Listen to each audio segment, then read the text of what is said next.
दोस्तों, इस कहानी को जरा ध्यान से सुनिएगा क्योंकि ये कहानी आपके जिंदगी भर काम आएगी। बहुत समय पहले की बात है। एक छोटा सा नगर था। उस नगर में एक बहुत ही धनी सेठ रहा करता था।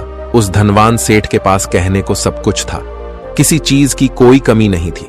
उस धनवान सेठ ने अपने जीवन में बहुत बड़े बड़े मुकाम हासिल किए थे। उसने अपने जीवन में कई सफलताएं प्राप्त की थी। वह जिस नगर में भी व्यापार करने जाता, वहां पर भी उसे सफलता मिलना निश्चित था। वह अपने जीवन में कभी भी हारा नहीं था। उसका व्यापार भी खूब जोरों शोरों से चल रहा था। उसके पिताजी ने उसे ऐसी 4 बातें बता रखी थी जिसका वह नियमित पालन किया करता था और उन्हीं बातों का अनुसरण किया करता था, और उन्हीं बातों की वजह से उसका जीवन बड़ा ही सुखमय था। वह जीवन के हर क्षेत्र में सफल था। ऐसे ही काफी समय बीत गया और अब वह धनवान सेठ काफी बूढ़ा हो चुका था। अब उसे लगने लगा था कि मेरी मृत्यु बहुत नजदीक है, मेरी मृत्यु कभी भी हो सकती है। और वह जानता था कि उसका बेटा बहुत भोला है, बहुत नादान है, उसे अभी दुनियादारी की समझ नहीं है।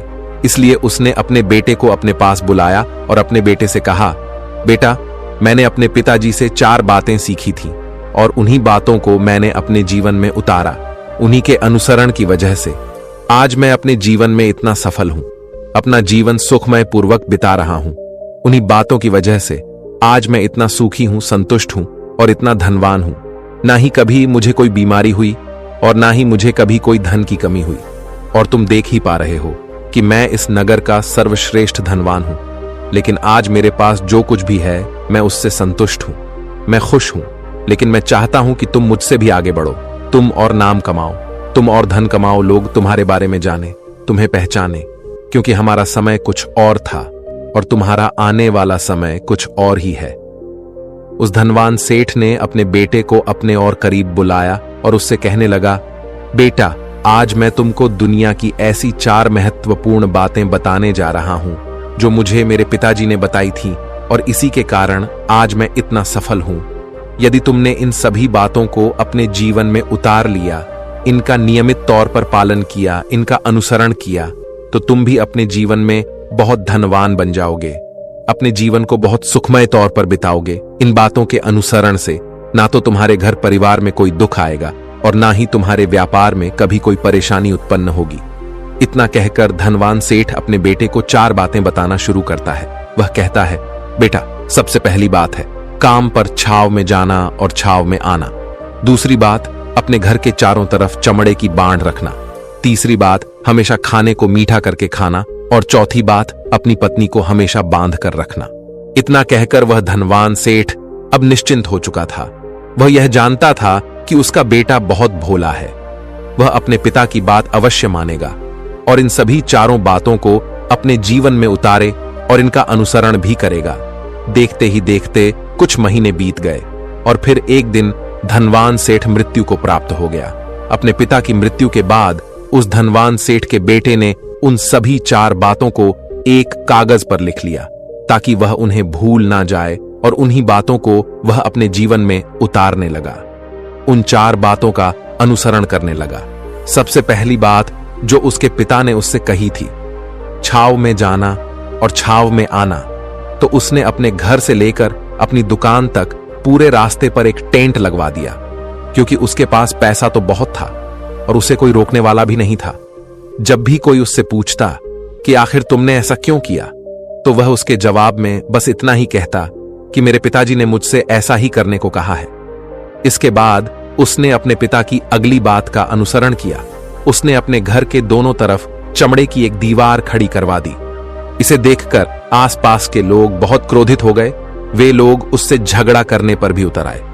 कई लोगों ने तो यह तक कह डाला कि आखिर तुमने ऐसा क्यों किया, चमड़े की बाड़ तुमने क्यों खड़ी करवा दी, चमड़े से बहुत बदबू आती है और इससे हमें तकलीफ होती है, इसे आज ही निकलवा दो। लेकिन कोई उसका कुछ भी ना बिगाड़ सका, क्योंकि उसके पास बहुत पैसा था। इसलिए कोई भी व्यक्ति उसका ज्यादा समय तक विरोध ना कर सका, और उसने भी मन बना लिया था कि वह अपने पिता की सभी बातों को पूरे दिल से मानेगा। उसके पिता ने उसे तीसरी बात कही थी, खाने को मीठा करके खाना, जिस कारण वह अपनी पत्नी से हर रोज खाने में कुछ मीठा ही बनवा आता था। कभी सेवियांज, कभी हलवा, तो कभी मिठाइयां। हमेशा यही सब खाता रहता। और उसके पिता ने उसे चौथी बात कही थी, अपनी पत्नी को हमेशा बांध कर रखना। जिस कारण वह हर रोज अपनी पत्नी को रस्सी से बांध कर रखता था।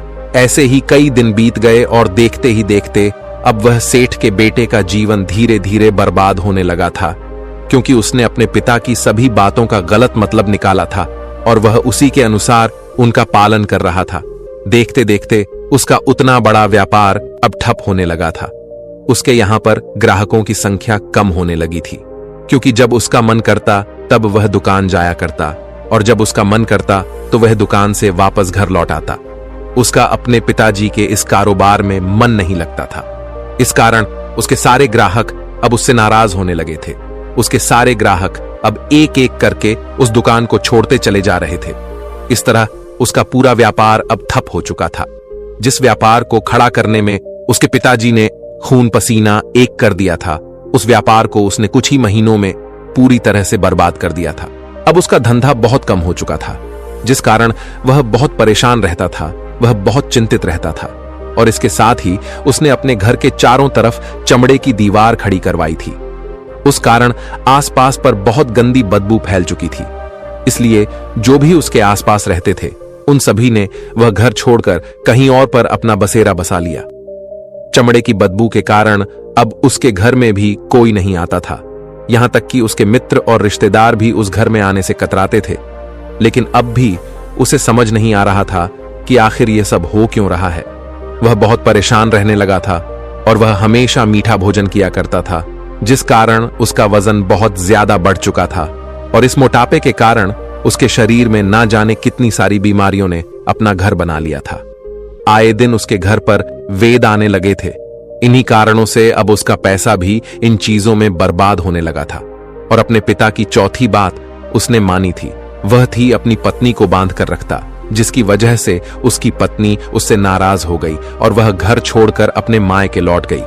उसने अपनी पत्नी को मनाने की कोशिश की, तरह तरह के उपाय किए, लेकिन उसकी पत्नी नहीं मानी। और वैसे भी कोई भी स्त्री ऐसे मर्द के साथ क्यों रहना चाहेगी जो उसे बेवजह ही बेबात पर बांध कर रखता हो। देखते देखते अब वह सेठ के बेटे का पूरा जीवन बर्बाद हो चुका था। ना तो अब उसके पास व्यापार बचा था, ना ही धन, ना ही उसकी पत्नी और ना ही वह रिश्तेदार जो पैसों के लिए उसके आसपास घूमा करते थे। और तो और अब उसका स्वास्थ्य भी ठीक नहीं रहता था, जिस कारण वह बहुत चिंतित रहने लगा था, बहुत परेशान रहने लगा था। उसे यह सब समझ ही नहीं आ रहा था क्या हो रहा है और क्यों हो रहा है। इन सभी बातों को लेकर तो बहुत परेशान रहता और वह मन ही मन अपने पिताजी को कोसा करता और कहता, पिताजी, आपने तो मेरा पूरा जीवन बर्बाद कर दिया। आपकी उन 4 बातों के कारण आज मुझसे मेरा सब कुछ छिन चुका है। ना तो मेरे पास व्यापार रहा, ना ही धन दौलत, ना ही वह रिश्तेदार, ना ही मेरी पत्नी, और यहां तक कि मेरे स्वास्थ्य ने भी मेरा साथ छोड़ दिया है। आप ही के कारण आज मेरा पूरा जीवन बर्बाद हो चुका है। यदि मैंने आपकी वह 4 बातें ना मानी होती, यदि मैंने उन्हें अपने जीवन में ना उतारा होता, तो आज मैं एक सुखमय जीवन जी रहा होता। आपकी इन 4 बातों पर चलकर मुझे क्या मिला? मैंने एक आज्ञाकारी बेटे की तरह आपकी सारी बातें भली भांति मानी, उन पर यकीन किया, उनका अनुसरण किया। लेकिन मैं ही मूर्ख था जो मैंने आपकी उन बातों पर आंख बंद करके यकीन कर लिया। इतना कहकर वह फूट फूट कर रोने लगा। तभी उसे एक दिन पता चला कि उसके पास के नगर में एक साधु आए हुए हैं और वह साधु सभी की समस्याओं का हल बताते हैं। चाहे कैसी भी समस्या हो, वह उसका निवारण अवश्य करते हैं। यह सुनकर उसने सोचा कि चलो एक बार मिलकर देखता हूं, हो सकता है कि मेरी भी समस्या का समाधान मुझे मिल जाए। इस आशा के साथ वह उन साधु के पास पहुंचा। वहां पहुंचकर सीधा उनके चरणों में जा गिरा और जोर जोर से रोने लगा। वह कहने लगा, हे गुरुवर, अब आप ही मुझे बचा सकते हैं। मेरे पिताजी ने तो मेरा पूरा जीवन बर्बाद करके रख दिया। आज मेरी जो भी स्थिति है वह सब मेरे पिताजी के कारण ही है। मेरे पिताजी ने मुझे जैसा कहा मैंने वैसा ही किया। हमेशा एक अच्छे बेटे की तरह उनकी सारी बातें मानी, अपने सारे फर्ज निभाए। और देखिए मेरे पिताजी ने मेरे साथ क्या किया। मरते मरते भी वह मुझे गलत बात सिखा गए और उसका खामियाजा मुझे आज भुगतना पड़ रहा है, क्योंकि मैंने उनकी सभी बातों को अपने जीवन में उतारा, उनका अनुसरण किया। और देखिए आज मेरे साथ क्या हो गया। मेरा तो पूरा जीवन ही बर्बाद हो गया। मैं अब तक यह नहीं समझ पाया कि मेरे पिताजी ने मेरे साथ ऐसा क्यों किया। क्या मैंने उनके साथ कुछ गलत किया था? इतना कहकर वह उन साधु के सामने और भी जोर जोर से रोने लगा। तभी वह साधु महाराज उस सेठ के बेटे से कहते हैं, बेटा चुप हो जाओ, पहले मुझे अपनी सारी बात तो बताओ। आखिर तुम्हारे साथ क्या हुआ है? तुम इस तरह से क्यों रो रहे हो? तुम्हारी इस परेशानी का क्या कारण है? उन साधु के इतना कहने पर उस सेठ के बेटे ने पर्ची उन साधु के हाथ में रख दी, जो उसने अपने पिता की मृत्यु के बाद लिख रखी थी, जिसमें उसने अपने पिता की चारों बातें लिखी थीं। उन साधु ने पर्ची ली और उसे पढ़ने लगे, और उन्होंने जैसे ही वह पढ़ा तो वह जोर जोर से हंसने लगे, और वह उस सेठ के बेटे से कहते हैं, तुम कितने बड़े मूर्ख हो। तुम्हारे पिता ने तो तुम्हें दुनिया का सारा ज्ञान दे दिया, लेकिन तुम उसे समझ नहीं पाए, तुम उसका सही तरह से पालन नहीं कर पाए, और कहते हो कि तुम्हारे पिता ने तुम्हें गलत राह दिखाई है, तुमने गलत संदेश दिया है। तुम्हारे पिताजी तो तुम्हारी परीक्षा ले रहे थे कि तुम उनकी बातों को समझ पाते हो या नहीं, तुम उनकी बातों का सही मतलब निकाल पाते हो या नहीं। यदि वह चाहते तो इसका मतलब तुम्हें अच्छी तरह से बता सकते थे, लेकिन वह चाहते थे कि तुम इन बातों का मतलब खुद से जानो, खुद से समझो कि इन बातों का क्या अर्थ है। लेकिन अब तो ऐसा प्रतीत होता है कि मानो तुम्हारी बुद्धि बिल्कुल भ्रष्ट हो चुकी है। तुमसे बड़ा मूर्ख मैंने आज तक नहीं देखा। जिसके पास दुनिया का इतना बड़ा ज्ञान हो, वह भला इतनी बड़ी मूर्खता कैसे कर सकता है? तुम्हारे पास कोई ज्ञान नहीं है, तुमने कोई भी ज्ञान अर्जित ही नहीं किया। अगर तुम इन बातों का सही मतलब समझ चुके होते तो तुम भी अपने जीवन में अपने पिता की तरह ही सफल होते, खुश होते, और तुम्हारा जीवन सुखमय तरह से बीत रहा होता।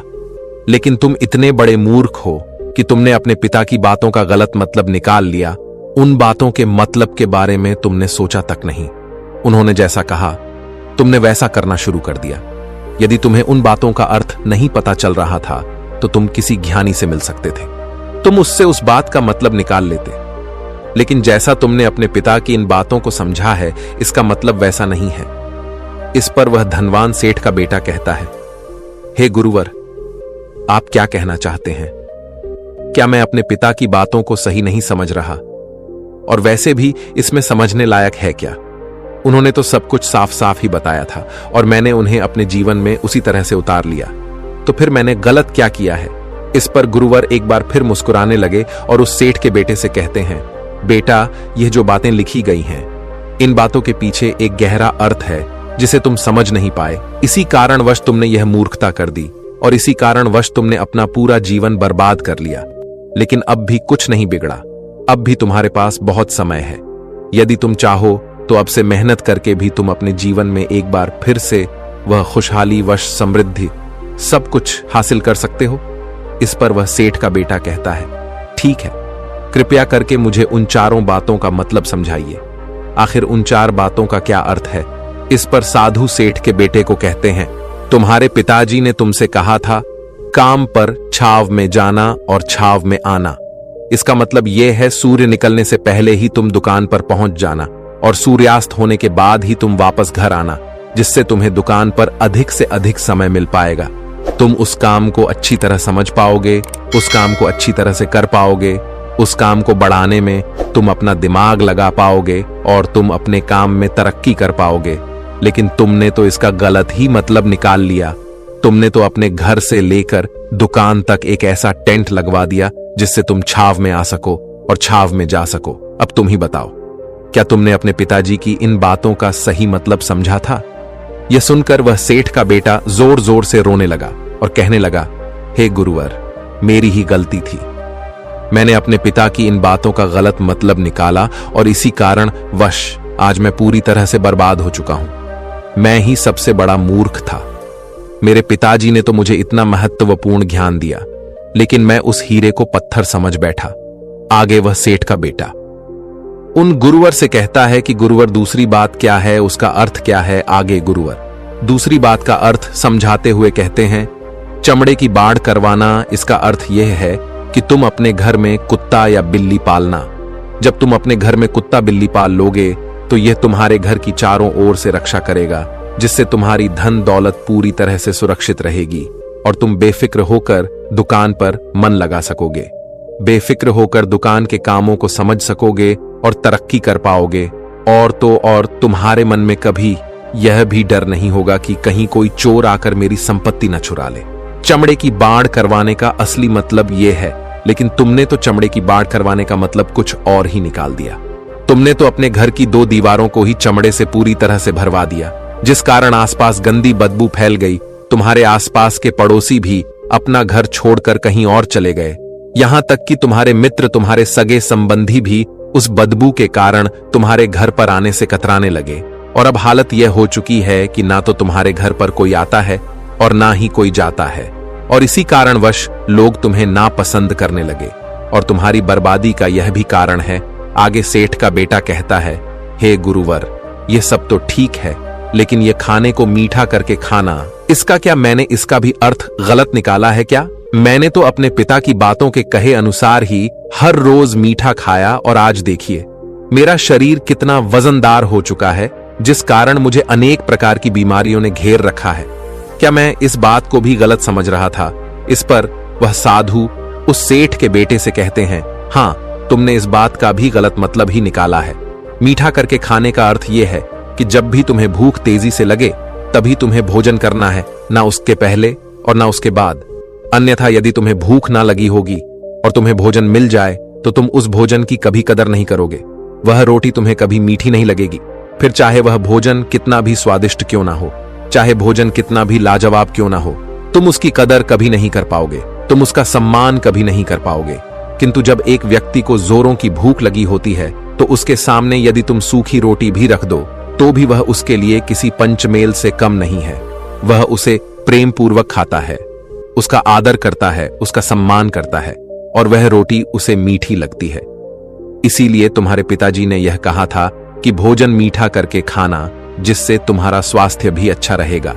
क्योंकि जब एक व्यक्ति को भूख लगी होती है और उस समय पर जब वह भोजन करता है तो वह उसके लिए एक अमृत समान होता है, और वहीं पर जब किसी व्यक्ति को भूख ना लगी हो और ऐसे समय पर वह भोजन करता है तो वह उसके लिए विष समान है, वह उसे बहुत नुकसान पहुंचा सकता है। लेकिन तुमने तो इसका भी गलत मतलब निकाला था। तुम हर रोज मीठा खाने लगे, जिस कारण तुम्हारा वजन बढ़ने लगा, और इसी कारणवश तुम्हारे शरीर में अनेक रोग ने अपना घर बना लिया और यह तुम्हें मृत्यु के करीब ले जा रहा था। इसलिए आज से जब भी तुम्हें जोरों की भूख लगे तभी भोजन करना तुम्हारे लिए अत्यधिक फायदेमंद होगा और तुम्हारे शरीर को हमेशा निरोगी बनाने में तुम्हारी मदद करेगा। और जब भी तब भोजन की आवश्यकता ना हो, तुम्हें भूख ना लगी हो, ऐसे समय पर भोजन कभी ना करना। यह तुम्हारे लिए बहुत नुकसानदायक साबित होगा, और यही तुम्हारी तीसरी गलती थी जिस कारण तुम्हारा पूरा जीवन बर्बाद हो रहा था। आगे सेठ का बेटा कहता है, चौथी बात तो बिल्कुल साफ लिखी गई है, अपनी पत्नी को हमेशा बांध कर रखना। तो इसका अर्थ भी कुछ और है क्या? मैंने इसका भी गलत मतलब निकाला है। इस पर साधु कहते हैं, हाँ बेटा, अपनी पत्नी को बांध कर रखने का अर्थ यह नहीं है कि तुम रोज रस्सी से बांध कर रखो, बल्कि इसका अर्थ तो यह है कि जब भी तुम दोनों के बीच में कोई आपसी मतभेद हो जाए, कुछ नोक झोंक हो जाए, तो तुम अपनी पत्नी पर हाथ मत छोड़ना। जब तक एक स्त्री का पति उसके साथ रिश्ते में बंधा होता है तो वह अपने रिश्तों में बंध जाती है और वह अपने रिश्ते को पूर्ण तरीके से निभाने का हर मुमकिन प्रयास करती है। और ऐसे समय पर यदि तुम्हारे बीच कुछ नोक झोंक हो जाए, कुछ गलतियां हो जाएं, और ऐसे समय पर तुम उस स्त्री का हाथ नहीं छोड़ते तो वह तुम्हें छोड़कर कभी नहीं जाएगी। लेकिन इसका अर्थ यह भी नहीं है कि तुम अपनी पत्नी पर अत्याचार करो, बल्कि तुम्हारे पिताजी यहाँ पर कहना चाहते थे कि जो भी कोई व्यक्ति तुम्हारे साथ किसी रिश्ते में जुड़ा हुआ है, उसे अपने रिश्ते में इस तरीके से बांध लो कि वह तुम्हारे साथ झगड़े और नोक झोंक के बाद भी नुकसान न पहुंचा सके, वह तुम्हारे साथ कुछ गलत ना कर सके और तुम्हारा फायदा ना उठा सके। अपने रिश्तों को हमेशा बांध कर रखना, उन्हें खुला मत छोड़ना, अन्यथा वह तुम्हारे हाथ से फिसल जाएंगे। और हम में से अधिकांश लोग अपने जीवन में यही गलतियां करते हैं और अपने नए रिश्तों को कभी समय नहीं देते, जिस कारण उनका रिश्ता उतना मजबूत नहीं हो पाता और इसी कारणवश वह अपने रिश्ते से हाथ धो बैठते हैं। और यही गलती तुमने भी की। तुमने तो अपनी पत्नी को बांध कर रखा था, तो भला वह तुम्हें कैसे माफ कर सकती है? और यही कारण है कि वह तुम्हें छोड़कर चली गई। तुमने जो अपनी पत्नी के साथ किया वह माफी के लायक नहीं है, लेकिन तुम्हें अपनी पत्नी से माफी मांगनी चाहिए क्योंकि तुमने गलत किया है। इसलिए जाओ और अपनी पत्नी से माफी मांगो, उसे वापस घर लाओ। और यही वह 4 बातें थीं जो तुम्हें तुम्हारे पिता ने समझाने का प्रयास किया था, लेकिन तुमने इन सभी बातों का गलत मतलब निकाला और इसी कारणवश तुम पूरी तरह से बर्बाद हो गए। किंतु अभी भी तुम्हारे पास बहुत समय है। यदि तुम इन सभी बातों का सही से अनुसरण करते हो तो तुम अपने जीवन में एक बार फिर से वह सब कुछ हासिल कर सकते हो जो तुमने खोया है। यह सारी बातें हमारे जीवन की पूरी परेशानियों का समाधान है। तुम किसी भी तरह से इनको देख सकते हो। यदि तुम कामयाब होना चाहते हो तो तुम्हें मेहनत करनी ही होगी। सूर्य निकलने से पहले तुम्हें अपने घर से निकलना होगा और हमेशा सूर्य के ढलने के बाद ही तुम्हें घर वापस लौटना होगा, ताकि धन दौलत को कोई तुमसे छीन ना ले। तुम्हें अपने रिश्तों को कुछ इस तरीके से बांधना होगा ताकि वह रिश्ते तुम्हें परेशान ना करें, तुम्हें तकलीफ ना पहुंचाए, तुम्हारा फायदा ना उठाए। और हमेशा एक अच्छा और स्वस्थ भोजन करना जब तुम्हें भूख लगी हो, ताकि तुम्हें जो भी सांसें मिली हैं तुम उसे खुशी खुशी जी सको। और अपने रिश्तों को हमेशा बांध कर रखना, उन्हें खुला मत छोड़ना, अन्यथा वह तुम्हारे हाथ से फिसल जाएंगे। और अपने घर में अवश्य ही कुत्ते या बिल्ली को जरूर पालना, ताकि तुम्हारा धन हमेशा सुरक्षित रहे। इन सभी बातों का अपने जीवन में अनुसरण करने के बाद तुम अपने जीवन में सब कुछ एक बार फिर पा सकते हो जो तुमने आज तक खोया है। और हो सकता है कि तुम इससे भी अधिक उन्नति कर पाओ, इससे भी अधिक समृद्धि पा सको, अपने जीवन को खुशहाल और सुखमय बना सके। इतना कहकर वह साधु शांत हो गए और सेठ का बेटा भी अपनी सभी गलतियों को समझ चुका था। उसने उन गुरु को प्रणाम किया और वापस अपने घर लौट गया। उसने उन सभी 4 बातों को अपने जीवन में उतारा, उनका सही सही अनुसरण किया। उसके बाद से उसके जीवन में सकारात्मक प्रभाव दिखने लगे। वह एक बार फिर से अपने व्यापार को खड़ा करने में सफल रहा। वह एक बार फिर से अपनी पत्नी को घर लाने में सफल रहा और देखते ही देखते उसका जीवन सुखमय और आनंदमय हो गया था। तो दोस्तों, मुझे उम्मीद है कि आपको यह आज कहानी पसंद आई होगी और आपने इससे कुछ सीखा होगा।